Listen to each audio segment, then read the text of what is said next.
Durante o maior fórum de defesa da Ásia, Pete Hegseth, o ministro de Defesa dos Estados Unidos, afirmou que a China é um perigo real e eminente e que o exército do Partido Comunista Chinês estaria se preparando para atacar Taiwan até 2027.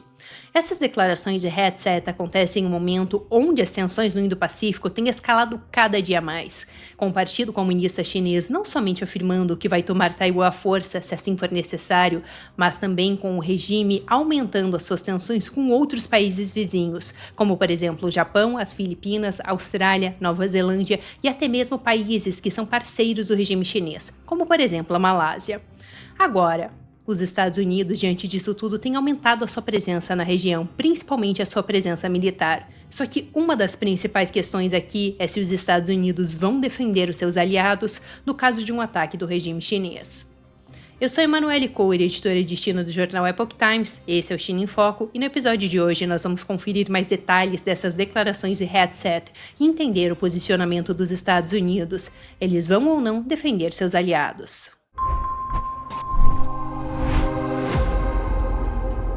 Este fórum no qual Pete Hegseth discursou aconteceu no final de semana em Singapura e é o maior fórum de defesa da Ásia, sendo que eles reuniram 47 países, tanto representantes ocidentais como também de países asiáticos.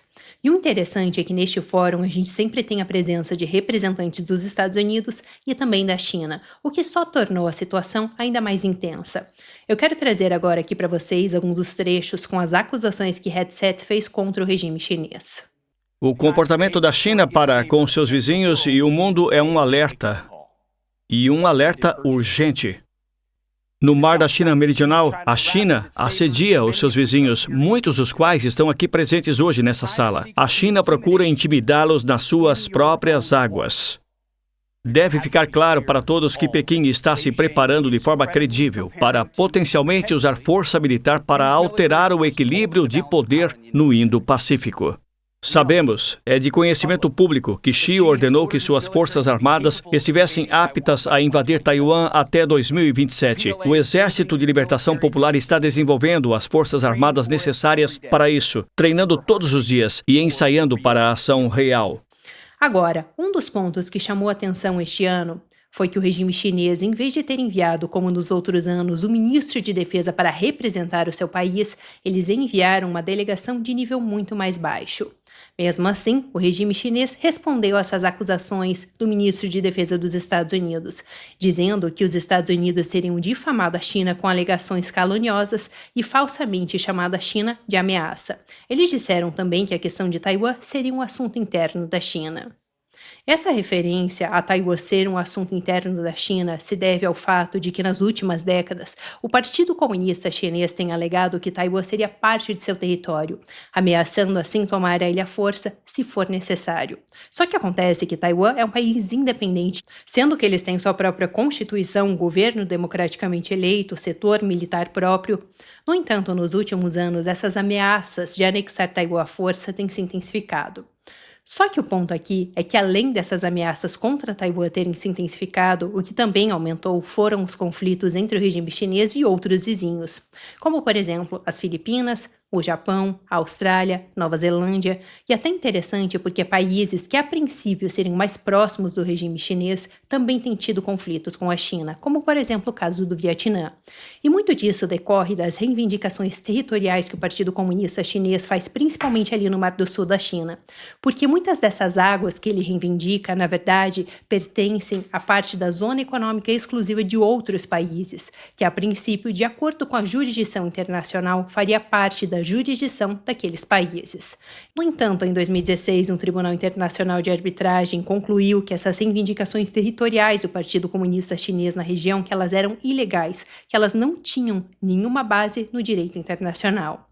O regime chinês ignorou essa decisão do tribunal e continuou reivindicando aquele território. Só que, claro, isso tornou a relação entre a China e vários dos países vizinhos cada vez mais delicada. Por exemplo, com as Filipinas, as tensões têm aumentado bastante nos últimos tempos, com vários navios da Guarda Costeira Chinesa atacando navios filipinos, principalmente navios filipinos que são de abastecimento, ou seja, eles estão indo levar suprimentos para outros navios filipinos, principalmente atualmente alguns navios filipinos que estão atolados em ilhas das Filipinas. E eles estão atolados nessas ilhas justamente para prevenir que o Partido Comunista Chinês invada essas ilhas, coisa que já aconteceu em 2012, quando o Partido Comunista Chinês reivindicou Scarborough Shoal, que era uma ilha das Filipinas, como sendo sua. Ele acabou no final até mesmo militarizando a ilha. Só que acontece que é interessante a gente até analisar que as Filipinas são um país que tem tomado uma postura muito mais firme com o regime chinês nos últimos tempos. Por exemplo, neste mês passado a gente teve um caso inusitado, porque um navio da Guarda Costeira do Partido Comunista Chinês entrou na Zona Econômica Exclusiva das Filipinas e eles enviaram vários navios para escoltar esses navios chineses para fora da sua Zona Econômica Exclusiva. Só que vários outros países, por medo dessas ameaças do Partido Comunista Chinês, eles não tomam nenhum tipo de atitude.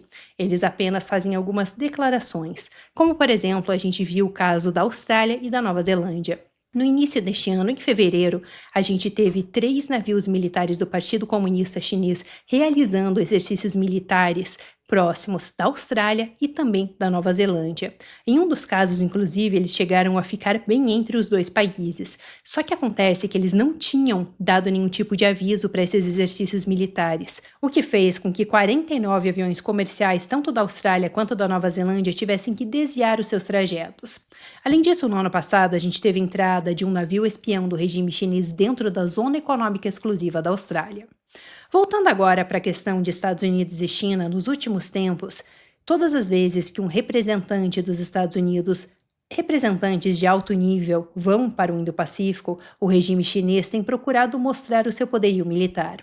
Por exemplo, em março deste ano, quando a gente teve a ida de Headset para a região para visitar as Filipinas e depois o Japão, o regime chinês enviou para uma ilha bem próxima ali das Filipinas 2 bombardeiros H-6. Esses bombardeiros H-6, eles são os principais do regime chinês porque eles são de longo alcance.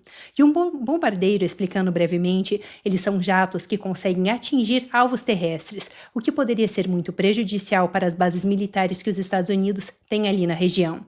Só que acontece que dessa vez, poucos dias antes desse Fórum de Segurança acontecer ali na Ásia, o regime chinês também destacou 2 desses bombardeiros H-6 para as Ilhas Paracel. Essas Ilhas Paracel, elas foram tomadas pelo regime chinês, no entanto, até hoje elas são contestadas pelo Vietnã. Agora, eu quero trazer aqui para vocês algumas declarações do Headset durante esse fórum sobre qual será a postura dos Estados Unidos quanto a seus aliados ali na região. Permita-me começar dizendo, não buscamos conflito com a China comunista. Não instigaremos nem buscaremos subjugar ou humilhar.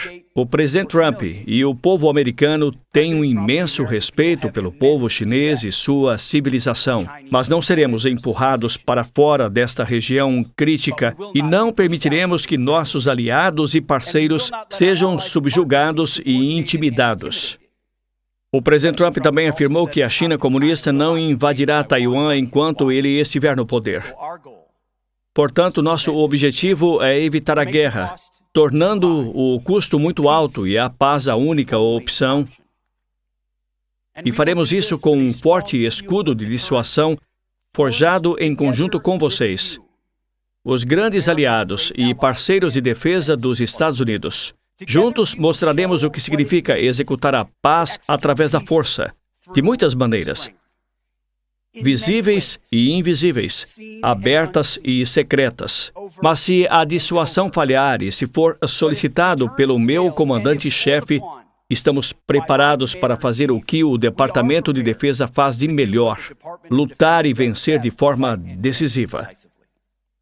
Essas declarações de Headset, elas chamam a atenção justamente por se alinharem a todo o discurso que Donald Trump fez durante sua corrida presidencial de que sua nova gestão iria focar muito no Indo-Pacífico, principalmente por conta das ameaças do regime chinês, que atualmente é considerado o principal adversário e a principal ameaça aos Estados Unidos.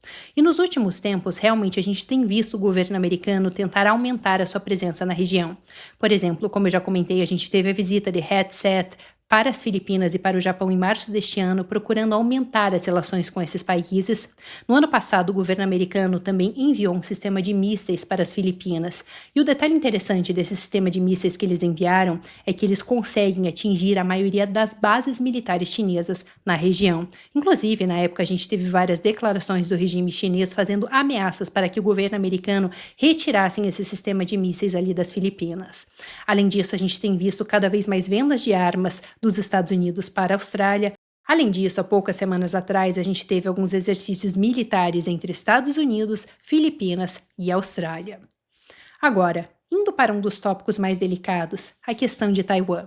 O governo americano até hoje não se posicionou diretamente dizendo que eles defenderiam Taiwan caso o regime chinês tentasse anexar a ilha à força.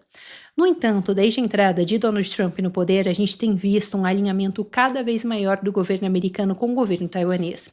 Por exemplo, um fato este ano que chamou bastante atenção foi a presença de um líder de alto escalão do Comando do Indo-Pacífico dos Estados Unidos durante alguns exercícios militares de Taiwan. E essa foi a primeira vez que a gente teve um líder do Comando do Indo-Pacífico dos Estados Unidos participando desses exercícios militares.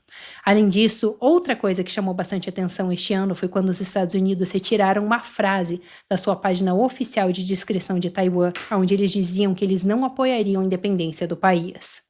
Ainda de acordo com algumas estimativas, já durante o primeiro mandato de Donald Trump, eles teriam aprovado o dobro de orçamento de vendas de armas para Taiwan se comparado com o governo de Joe Biden, já mostrando uma tendência de seu governo para colaborar com o governo taiwanês.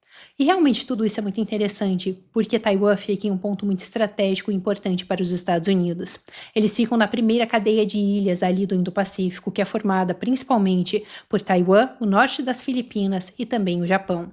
Então, por exemplo, se o regime chinês conseguisse tomar Taiwan, eles conseguiriam colocar os seus submarinos em águas profundas ali no Indo-Pacífico, o que faria com que o regime chinês conseguisse levar seus submarinos até próximo da região dos Estados Unidos sem serem percebidos, o que, claro, seria um grande perigo para o governo americano.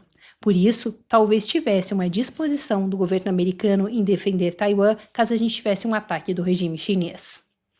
Agora, eu quero trazer aqui para vocês uma declaração de Pete Hegseth durante esse fórum, onde ele comenta sobre a questão dos países asiáticos também aumentarem o seu investimento em defesa. Os membros da OTAN estão se comprometendo a gastar 5% do seu PIB em defesa, até mesmo a Alemanha. Portanto, não faz sentido que os países europeus façam isso enquanto os principais aliados na Ásia gastam menos em defesa, diante de uma ameaça ainda mais formidável, sem mencionar a Coreia do Norte.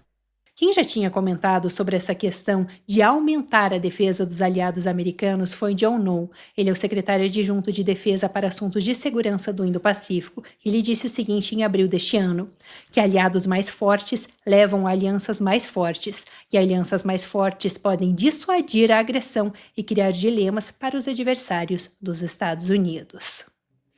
Bom, isso é tudo por hoje no China em Foco. Espero que você tenha gostado do episódio de hoje. Se você ainda não é inscrito aqui no canal, já lembre-se de se inscrever e também de deixar a sua curtida.